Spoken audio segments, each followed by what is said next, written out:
Sheva Alomar is an agent for the Bioterrorism Security Assessment Alliance, operating as part of its West African branch.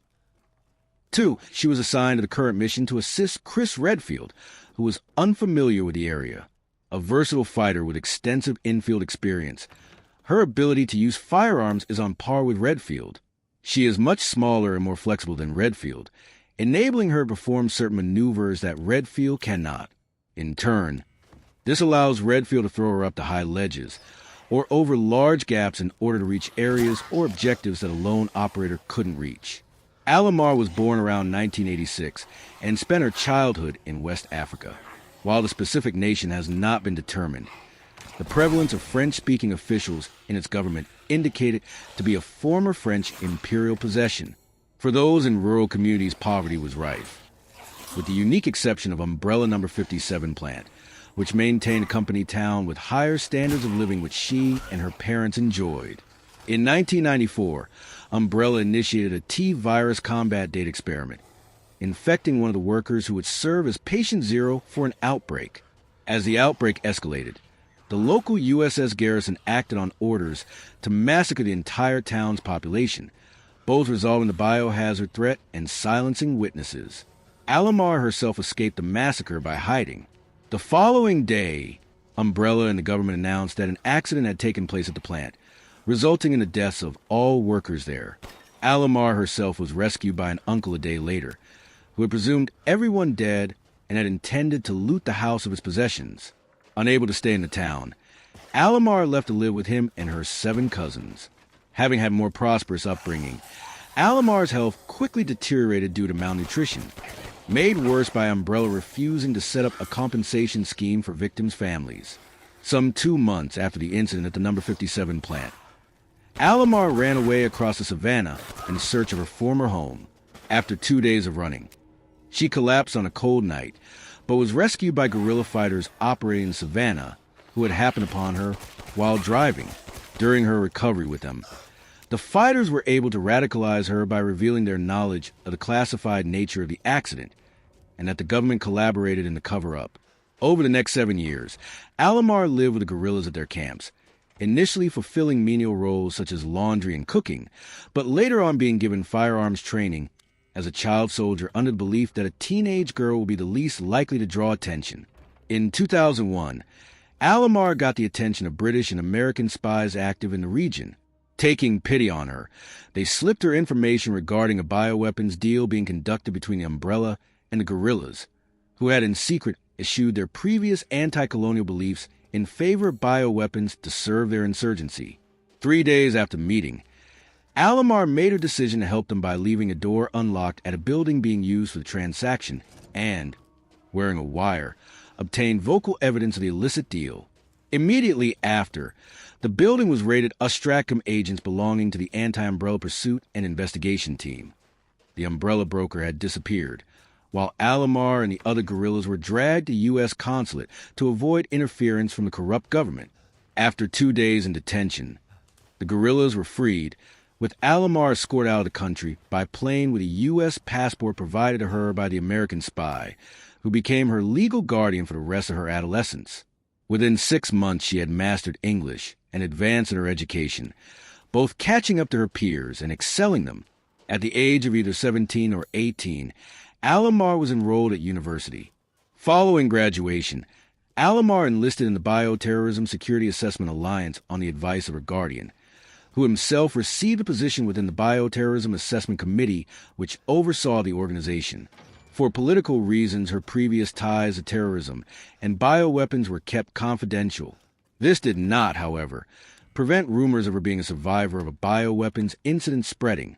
Alomar passed BSAA training with praise for her marksmanship and martial arts, and she was assigned as an SOU operator to the West Africa branch under Captain Josh Stone. Alomar's time in the branch was short, and after 8 months she was reassigned as an SOA.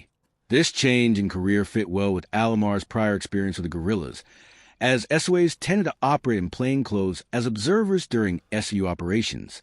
In February 2009, the BSAA West Africa HQ obtained evidence that suspected arms dealer Ricardo Irving was conducting business in the Kijuju Autonomous Zone. selling modified plaga parasites to a Yi nationalist group. With a follow-up meeting set for Thursday, March 5th, a mission was drawn up to ambush the men mid-transaction. This was to consist of one SOU team entering Kijiju and lying in wait at the deal site, with a second kept on standby. Alomar was picked as an SOA for the operation, to be partnered with Chris Redfield. Unknown to the BSA at the time, Alomar's rival for mission selection, M. Suzuki, was a Tricell spy feeding information back to Irving. In spite of concerns over security, West Africa HQ chose not to alter the mission plans, nor address concern by local BSA agent Reynard Fisher about the potential for heavy fighting should the plagas be sufficiently spread. On the afternoon of Thursday, March 5th, Alomar met up with Redfield in plain clothes outside a quarantine wall hastily built by the government to do fears of a biohazard. Before heading to their market objective, the two picked up their guns and ammunition smuggled in by Fisher, who was concerned about Irving's connections to the Ouroboros project. Within minutes of the mission starting, the situation began to spiral out of control. Having not received intel on the scale of the biohazard, the two were unprepared for a series of attacks by Majani, the parasitous inhabitants of the city. Fisher himself was captured by the Majani and executed at an event held by one of the terrorist leaders. As a consequence of security breach, the SOU team led by Captain Dan Deschamps was wiped out by an Ouroboros mutant left in place of Irving at the deal site. Unprepared for the prospect of airborne enemies, the mission's helicopter was also downed, killing its pilot and severing radio communication with HQ. In spite of the unexpected casualties, Alomar and Redfield received orders to continue on with their mission to the SU relief force led by Stone, and they pressed on to the mine to Irving's hideout. When reaching the mine, the two were briefly successful in cornering Irving, but he was rescued by Jill Valentine, a former BSA SOA working for his employers. As their arrival was not anticipated, documents were left lying around that confirmed Tricell's oil fields to be his base of operations. Though possessing this information offered hopes of a quick end to the operation, Irving had in fact ordered his BOW cargo be opened to counter the renewed BSA threat, and much of the team was wiped out as Alomar and Redfield were driven back to their rendezvous point in the city. With the death of their driver, Dave Johnson, at the hands of Indisu, Stone was left the sole survivor, having already departed for oil fields. Redfield and Alomar trail Irving through sewers and an oil refinery. They managed to track down Irving with the help of Stone, Alomar's friend and mentor. When Redfield and Alomar corner Irving on his ship, he injects himself with a dominant species plaga. However, Redfield and Alomar manage to take him down after a difficult battle. With Irving dead, Redfield decides to disobey orders to search for Valentine, who he now believes to be alive. Alomar accepts Redfield's decision and continues her role as his partner. The pair make their way to an abandoned underground laboratory formerly used by the Umbrella Corporation. Eventually, they discover a large room filled with human bodies contained in pods. Redfield used a computer to locate the pod where Valentine would be stored. When they discover the pod Valentine was in to be empty, they are threatened by Excella Gian via video screen. Alomar recognizes Gian as the head of the Tricell Incorporated's African division, and is outraged to discover that Gian and Tricell are part of the horrible experiments performed at this facility.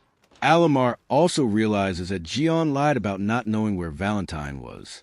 The two track Gian from the facility to underground ruins, though she eventually escapes with the help of a mysterious cloaked woman, whom Albert Weskier reveals to be none other than Valentine. Together, Redfield and Alomar are able to remove the mechanism controlling Valentine. After, she reveals Weskier's plan to spread Ouroboros worldwide and pleads Redfield to stop Weskier. Alomar and Redfield follow Gian and Weskier to a large ship where they corner Gian. Gian escapes, but not before it drops one of her briefcases full of vials. Alomar picks up one of them and takes it with her. Eventually, the two reach a pile of corpses and a weakened Gian. Weskier injected Gian with the Ouroboros virus, which eventually rejects her as a host and creates the monstrosity known as Ouroboros Aheri. After disposing of the mutated Gian, the two BSA operators set out after Weskier. On the way, Valentine contacts Redfield to explain the source of Weskier's strength, an unstable virus. Valentine explains an overdose of the virus would possibly kill Weskier. Alomar realizes that the vial she picked up from Gion's briefcase, namely PG-67A/W, is the virus. Redfield and Alomar rush to Weskier's hangar to confront him.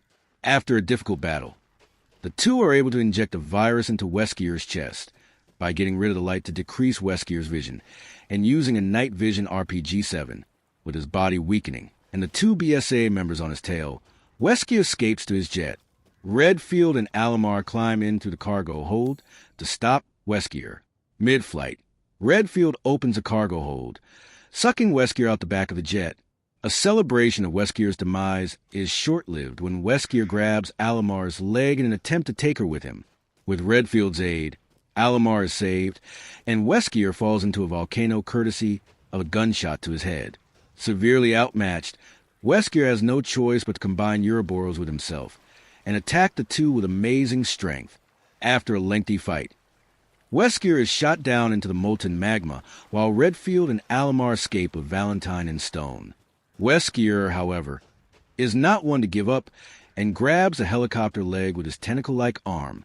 However, Redfield and Alomar are able to destroy Weskier once and for all by using two RPG-7. While flying away on a helicopter, the four BSA agents praise that the journey is over and that Weskier is dead once and for all. Several years after the events of the Kijuju incident, Alomar continued to work for the BSA's West African branch. At some point in 2012, Alomar contacted Piers Nivens after hearing of Redfield's disappearance in Adonia. She voiced sadness at hearing his disappearance and offered support from the BSA's West African branch, noting that he was an important person to her. Thanks for joining us today. Remember to like, share, and please subscribe.